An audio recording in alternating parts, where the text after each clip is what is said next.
everybody. Peaceful morning out here at the Josie Life, and there's Josie, who's wet because she loves to play with the hose. So that's our game in the morning right before I start, while I'm watering the animals, right before I start getting the garden watered. And we have life.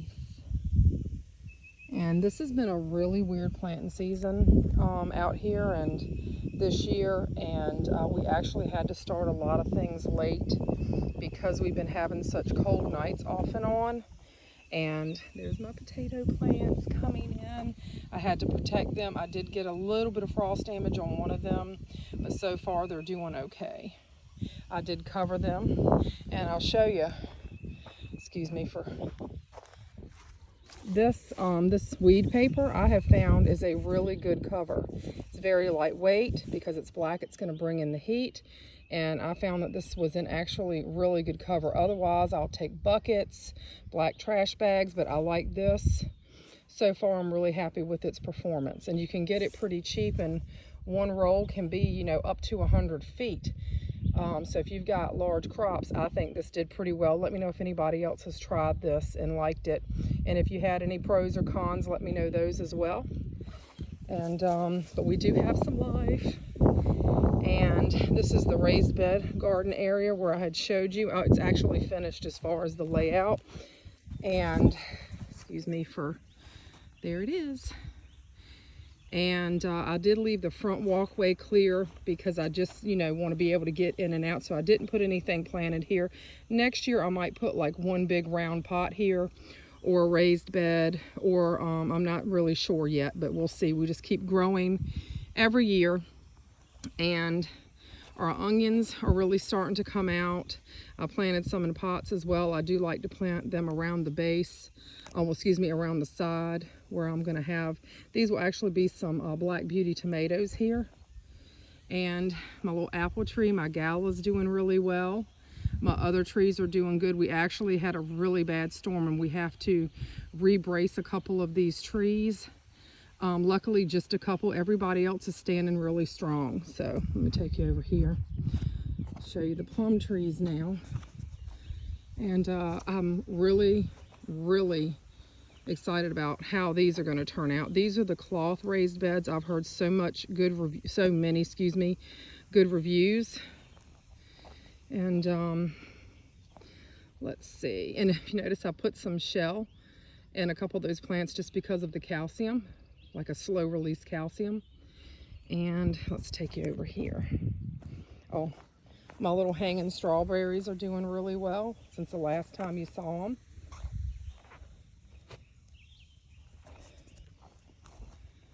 Okay, let's see.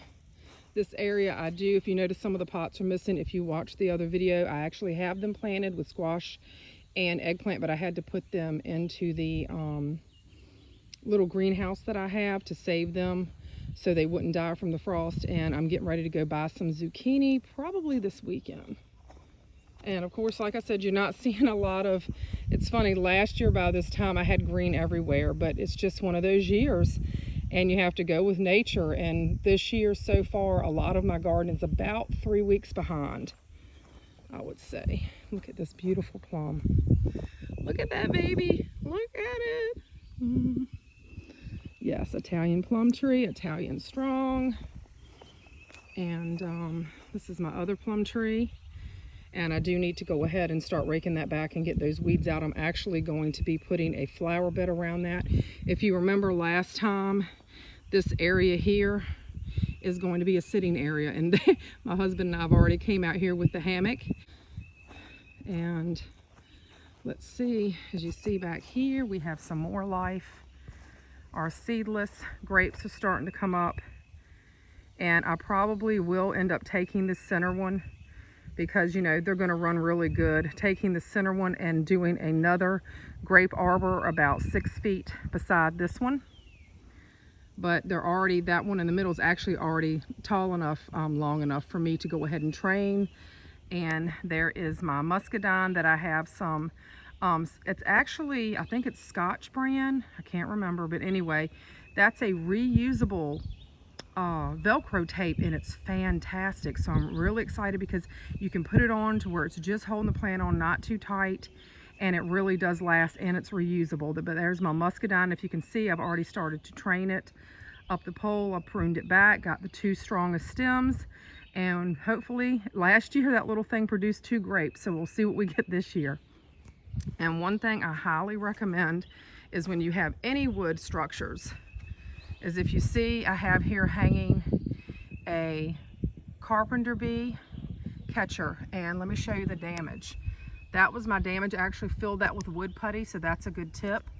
But then I got one of these bee catchers, and it works like a charm. I've already caught a total of about 6 this spring. Isn't that gorgeous? Oh, and let me show you what I got to take care of. That is a red ant hill, and they're very active. I've already seen them in my garden, so unfortunately I got to take care of that. And today's mow day and trim day, so I got to also come out here and get everything trimmed and pulled around my grapes and my garden, etc. The garden is really doing great. I've literally only had to pull about, let me zoom back here, about literally only 15, and it's always crabgrass. Why is it always crabgrass?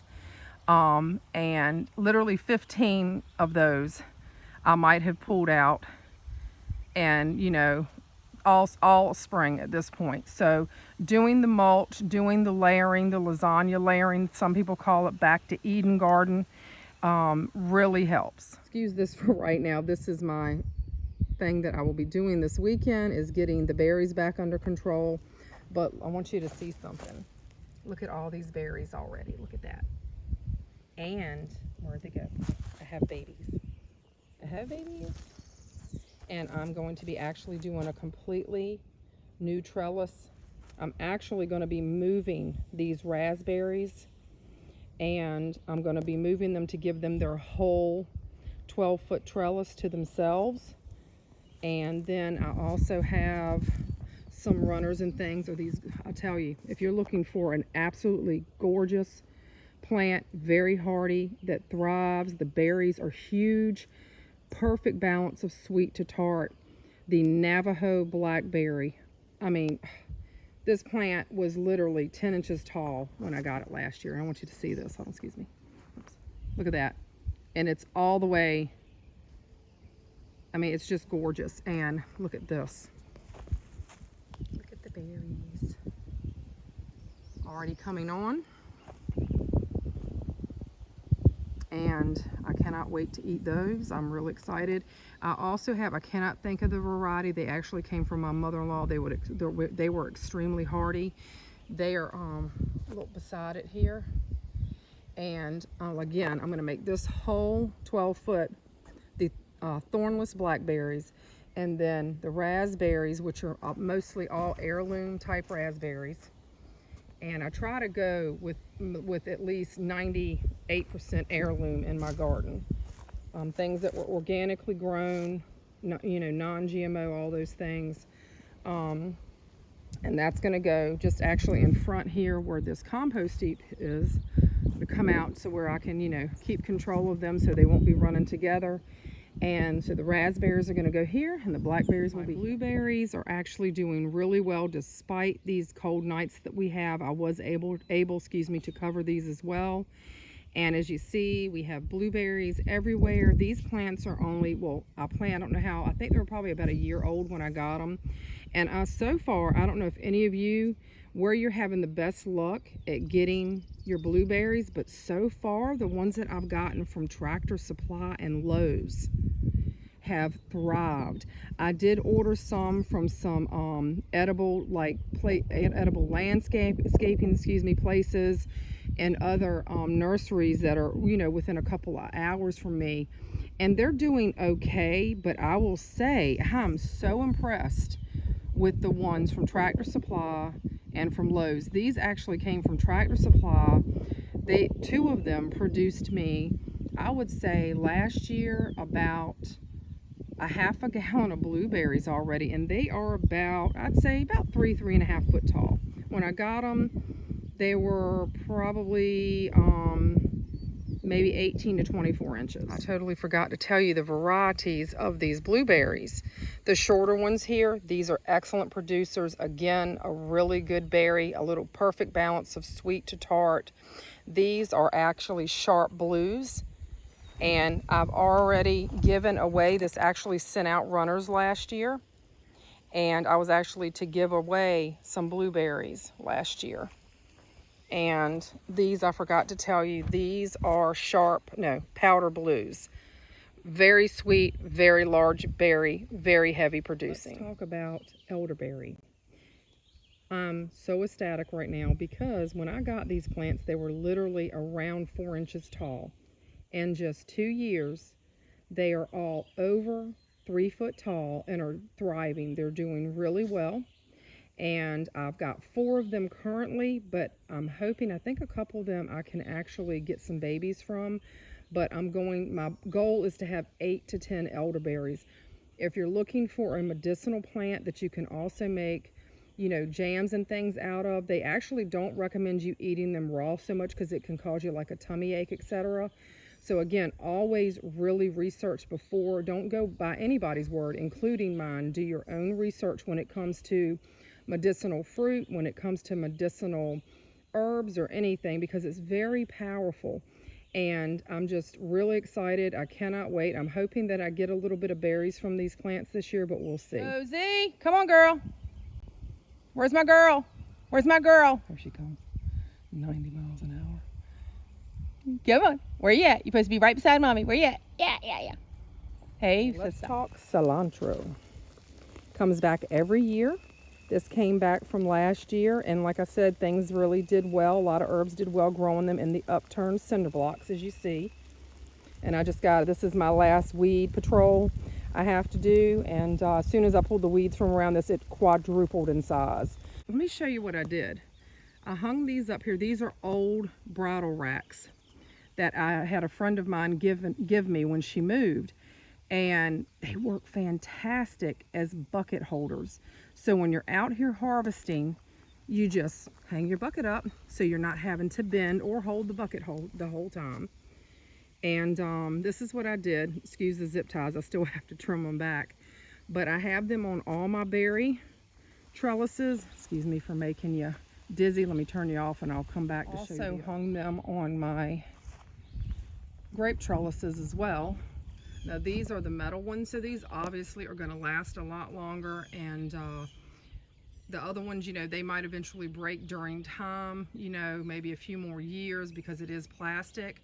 So I do recommend doing the metal ones, but you can go to a tack shop and a lot of times they sell these super cheap, either new or used. If you can get them used, you can get them normally for like under 50 cents a piece. Or, if you have a friend that's moving, like I did, and she was just getting rid of some stuff from her barn, then extras that she had, then this is a perfect thing for hanging your buckets. So I hope you like that. We hope you enjoyed that video. We want to make a special announcement. We have our very first contest we will be holding May 2022. To find out the details, go check out the shorts video we just uploaded. We want to say God bless to all of you, everyone that we have met thus far. You are always in our thoughts and our prayers. Please give us a thumbs up. Let us know you're out there. Give us a little bit of support and positive comments only, please. And just continue to look out for more videos as our garden continues to grow and we start to get more growth and we start to get some harvest time coming in. So lots of videos and also some things that we also have planned that we can finally put into motion for this channel as well. Take care and God bless.